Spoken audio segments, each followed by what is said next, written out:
ഒരു കാര്യം, ഈ അൻവർ പറഞ്ഞിരിക്കുന്നത് 75,000 വോട്ട് കിട്ടി താൻ ജയിക്കുമെന്നാണ് പറയുന്നത് നിലമ്പൂർ. ആ അൻവർ ജയിച്ചില്ലെങ്കിൽ UDF ജയിക്കണമെന്നല്ല ആഗ്രഹമൊന്നും പറയുന്നത്. അപ്പോൾ നിങ്ങൾക്ക് മനസ്സിലാവുമല്ലോ എന്താണെന്ന്. നിങ്ങൾ ബുദ്ധിയുള്ളവരല്ലേ. എന്തായാലും തിരഞ്ഞെടുപ്പിൽ UDFന് ഇന്നലെ ഞാൻ പറഞ്ഞതിനോട് നല്ല ആത്മവിശ്വാസമുണ്ട്. നല്ല ഭൂരിപക്ഷത്തോടെ ജയിക്കും UDF എന്നുള്ളതിന് സംശയമില്ല. അത് ഉറപ്പായിട്ടായിരിക്കും പൈസ കൊടുക്കാത്തത്, ഇപ്പോൾ റിലീസ് ചെയ്യാത്തത്. അതുപോലെ എനിക്ക് സംശയമുണ്ട്.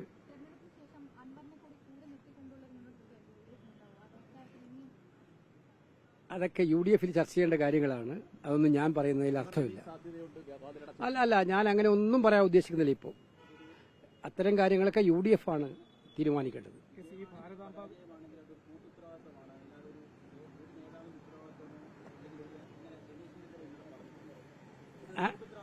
അല്ല, അങ്ങനെയല്ല. അതിനകത്ത് ഞാൻ കണ്ടില്ല എന്താണെന്ന്.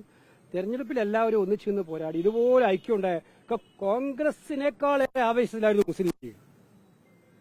ഞാനവിടെ കണ്ട ഈ പ്രാവശ്യത്തെ തെരഞ്ഞെടുപ്പിൽ കണ്ട ഏറ്റവും വലിയ കാര്യം, പാണക്കാട് തങ്ങളും സാദിഖലി തങ്ങളും കുഞ്ഞാലിക്കുട്ടി സാഹിബും സ്വന്തം ഇലക്ഷന് പോലും അധ്വാനിക്കുന്നതിനേക്കാൾ കൂടുതൽ ആർജവത്തോടെയാണ് ഈ തെരഞ്ഞെടുപ്പിൽ വർക്ക് ചെയ്തത്. മുസ്ലിം ലീഗിന്റെ അണികളൊക്കെ തന്നെ മുസ്ലിം ലീഗ് സ്ഥാനാർത്ഥിക്ക് വേണ്ടി എത്ര പണിയെടുക്കുന്നു അതിനേക്കാൾ കൂടുതൽ ആവേശത്തോടെയാണ് പണിയെടുത്തത്. അപ്പോൾ UDFന്റെ ഒരു ഉജ്ജ്വലമായ കെട്ടുറപ്പ് അവിടെ നിലമ്പൂരിലുണ്ടായി. കോൺഗ്രസിന്റെ എല്ലാവരും ഐക്യത്തോടുകൂടി എല്ലാ നേതാക്കന്മാരുടെയും കൂട്ടായ പ്രവർത്തനവും അവിടെ ഉണ്ടായി.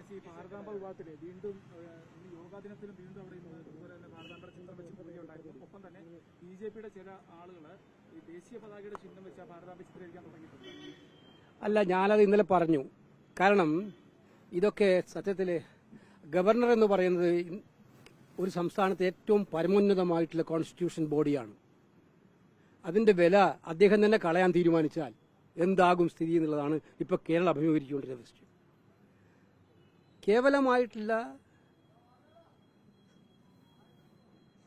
സ്വാർത്ഥമായിട്ടുള്ള താല്പര്യങ്ങൾക്ക് വേണ്ടി, രാഷ്ട്രീയ താല്പര്യങ്ങൾക്ക് വേണ്ടി ഉപയോഗിക്കേണ്ട ഒരു പൊസിഷൻ അല്ല ഗവർണർ പദവി. ആ പദവിയിലിരുന്ന് ഒരുപാട് പ്രഗത്ഭരായ ആളുകളുണ്ട്. എനിക്കറിയില്ല, ഈ സ്റ്റേറ്റിൽ നിന്ന് തന്നെ മറ്റു പലരും ഗവർണർമാരായിട്ട് പലയിടത്തും വർക്ക് ചെയ്തിട്ടുണ്ട്. അവിടെയൊന്നുമില്ലാത്തൊരു വിവാദം ഇവിടെ കുത്തിപ്പൊക്കിയതിന്റെ പിന്നിലെ ഉദ്ദേശം എന്താണ് അദ്ദേഹത്തിന് എനിക്ക് മനസ്സിലാവുന്നില്ല. അദ്ദേഹത്തിന് ഇതുകൊണ്ട് എന്ത് നേട്ടം ഉണ്ടാകാൻ പോകുന്നു? ഈ രാജ്ഭവനെ ഇങ്ങനെ വിവാദ കേന്ദ്രങ്ങളാക്കി മാറ്റുന്നതിന്റെ പേരിൽ അദ്ദേഹത്തിന് എന്ത് നേട്ടം ഉണ്ടാകാൻ പോകുന്നു എനിക്കറിയില്ല. ആ പദവിയുടെ വില കുറച്ച് കാണിക്കുക എന്നുള്ളതല്ലാതെ പിന്നെ ഈ പദവിയുടെ വില കുറക്കുമ്പോൾ അത് നോക്കേണ്ട ഉത്തരവാദിത്തം രാഷ്ട്രപതിക്കാണ്.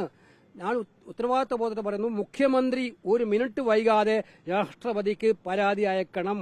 കേരളത്തിൽ നടക്കുന്നത് ഗവർണർ പദവി ദുരുപയോഗപ്പെടുത്തുന്നു, ഗവർണറുടെ പദവിക്ക് കളങ്കം ചേർത്തുന്നു. ഈ നടപടി പിൻവലിക്കണം എന്നാവശ്യപ്പെട്ടുകൊണ്ട്, അതിന് പരിഹാരമുണ്ടാക്കണമെന്ന് ആവശ്യപ്പെട്ടുകൊണ്ട് മുഖ്യമന്ത്രി ഗവർണർക്കും കേന്ദ്ര ഗവൺമെന്റിനും കത്തെഴുതണം.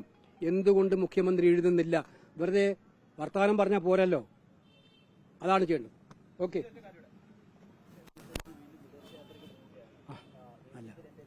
നല്ല കാര്യമല്ലേ?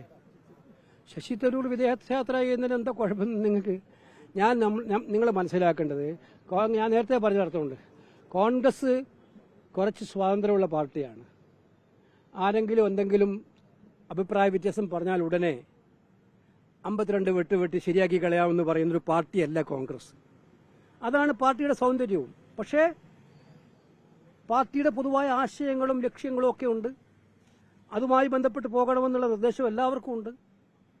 അതിലെവിടെയെങ്കിലും ആ ലക്ഷ്മൺ രേഖ ലംഘിക്കുന്നു പാർട്ടിക്ക് തോന്നുമ്പോൾ പാർട്ടിയുടേതായ സമയങ്ങളിൽ നടപടിയെടുക്കാൻ അവകാശമുണ്ട്. അത് ആ രീതിയിൽ മുന്നോട്ട് പോകും. എന്ന് വെച്ച് അഭിപ്രായ സ്വാതന്ത്ര്യത്തെ ലംഘിക്കുന്ന പാർട്ടിയല്ല, സഞ്ചാര സ്വാതന്ത്ര്യത്തെ ലംഘിക്കുന്ന പാർട്ടിയല്ല, അതൊന്നും സംശയമില്ല. ശശി തരൂർ കോൺഗ്രസിന്റെ അവിഭാജ്യമായ ഘടകമായിട്ട് തന്നെയാണ് ഇപ്പം നിൽക്കുന്നത്.